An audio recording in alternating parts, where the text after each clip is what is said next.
Hello, I'm Chris Sarley, Investment Research Analyst at Fund Calibre, and today I'm delighted to be joined by Matthew Stanesby, Manager of the Elite Rated Close Managed Income Fund.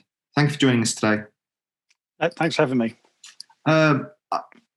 First things first, obviously the name of the fund gives it away a bit, but this is a multi-asset income fund. Given the environment, we have fixed income yields quite low and dividends have been cut.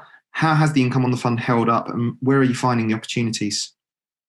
Yeah, actually, it's held up remarkably well. So the current yield on the fund is about 3.5%.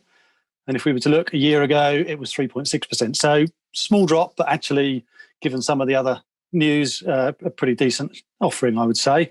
And as you say, Chris, and for those of you who don't know the fund, it's probably worth a little bit of explanation about what we do. And as you say, the clue is in the title, it's multi-asset income.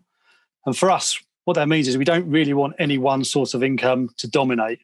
So if you look at the broad breakdown of the portfolio, about 40% of the income comes from the equity portion, about another 40% comes from the fixed income portion, and about 15% from the alternatives. So even if one of those areas is struggling and we're diversified within those areas, it should be other areas that compensate. As you say, fixed income has reduced. So you can now get government bond yields probably give you about 1%, corporate bonds maybe 2%, and you have to get to sort of something like a high yield bond to give you more like 4%. We do still own things like government bonds because actually what they do is they give us a decent hedge if you get market dislocations like we had last year. But actually, we have a preference for some of the more flexible bond funds. And in terms of areas that we've been adding to, well, we have been adding to the alternatives. That's probably risen from maybe about 8% a year or 18 months ago to now up to 14, 15%. And in particular, so we've always had holdings in infrastructure, but one of the areas that we've been seeing more recently that we've added to two music royalty funds, which again may be sort of new to some of the investors out there, but essentially you are getting the royalties from classic songs from bands as diverse as Fleetwood Mac or Shakira, and these sort of music streams which are copyrighted give you an income of about 4.5%. So again, we think that's a decent income for the fund. One of the traits of the fund more recently is you have a few of these enhanced income funds in the portfolio.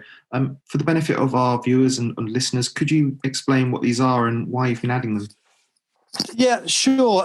So I guess at the very basic level, it's worth stating these are equity funds. We actually have two within our portfolio, one for a US enhanced fund, and another for the global enhanced. And again, the jargony bit is they sell calls. They sell call options on stocks that they own. It's probably easiest really to look at that as with an example. And again, I'm going to make some numbers up. These are not real numbers, but again, it might give you some idea of what we're talking about. So if, for example, a fund manager wanted to own Microsoft,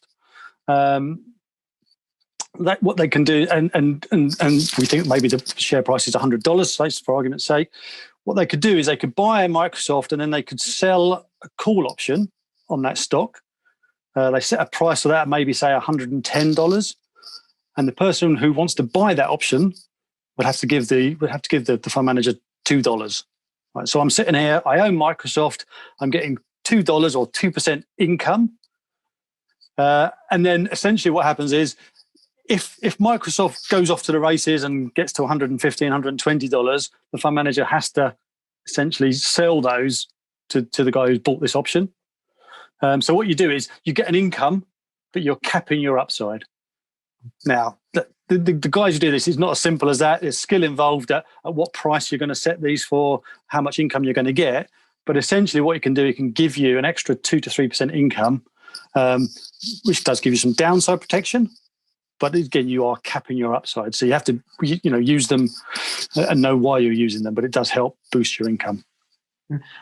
Just want to turn to UK equities. Obviously, you have just shy of 20% in the portfolio in UK equities. Is that because, despite the cuts, you still think the UK is the best dividend-paying country in the world? Technically, it probably isn't at the moment, but that's a short-term problem. We've had some dividend cuts. But yeah, it does still pay a healthy dividend, currently pays over 3%. That's not really the way we build portfolios. We start with some very long-term projections on risk and return, and that gives us a framework for how we think we can then add value, either by deviating from that where areas we like, areas we don't like, and also then by picking great fund managers to within those areas. So actually our long-term allocation to the UK is 24%. So, we actually are underweight the UK. It's an area that we don't particularly like. And essentially that has been since Brexit uncertainty. It's made the UK not an attractive place to invest. And then, as you say, last year, the double whammy of also having some dividend cuts for certain companies. And as you say, the UK is a dividend-paying company, a dividend-paying country. And so essentially that's kind of a double whammy. And we got down to about 16% last year in the UK as we didn't like that. Now, we've recently been adding. We're currently at about 18% in the UK. And essentially, we think that's partly as some of the companies reinstate the dividends. And actually, we have some more clarity on Brexit. And we think it's an area that's been unloved. So it's an area we've been topping up recently. Another area that you don't have much in is Asia. Could you maybe explain why that's the case? Yeah, again, it's a similar sort of argument. We actually would appear, relative to our long-term asset allocation, to be overweight. So we tend to group Asia and EM together. And our long-term asset allocation for that area would be 4%, and we've got about 7% in that area. In the past, I guess it's been an area not really known for dividends. They have a lot of younger companies that were really concentrating on growth rather than sort of steady state and paying income. But what's happened is a lot of those companies have matured. You've got some very large, very well-run companies out in Asia now. You've also got a population that actually requires income. As populations get older, they require income payments. So what we can get now is, we can get a 5% yield in Asia for companies well-run, mature.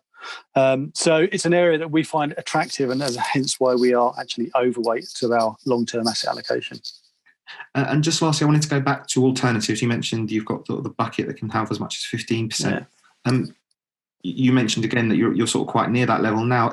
As a trader, alternatives getting perhaps a bit crowded. Could you maybe talk us through that as well, please? Yeah, I guess my sort of simple short answer is I don't think they are. So within that area, we hold about 7% in the infrastructure funds, and these things, these things own the likes of schools, hospitals, roads, critical infrastructure for the economy. There's a finite amount of those, but these things have been running for the last 10 plus years, so people know about them. There are times when they can go to a premium to net asset value. Now, part of that is due to the fact that actually they are paying an income which is attractive. So you're getting about a 5% income on these things, there or thereabouts. So part of that is, placing your money there rather than putting it in a government bond, which, as we said, is a low yielding fund. So that does ebb and flow, but I wouldn't say it's particularly crowded. We have some money, about 3% in specialist property funds. So these are funds that not involved in retail space or offices. These are either involved in logistics or long lease lets to supermarkets or sort of hotel chains and the likes. So again, definitely not crowded. Probably an area that has not really been in favour. But again, we can get a decent yield, some inflation linkage. And then the last place, as I mentioned before, the music funds, they're getting quite a bit of media attention, but a lot of that is to do with asset raising. It's probably not that well understood by many people. So it's not, at the moment, it's not an area that is crowded out. When I buy the funds, I can buy them at close to net asset value.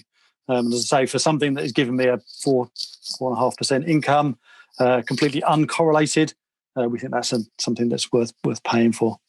That's great, Matthew. Thank you very much for spending time with us today. No problem at all. Thank you. And for more information on the Close Managed Income Fund, please visit fundcalibre.com.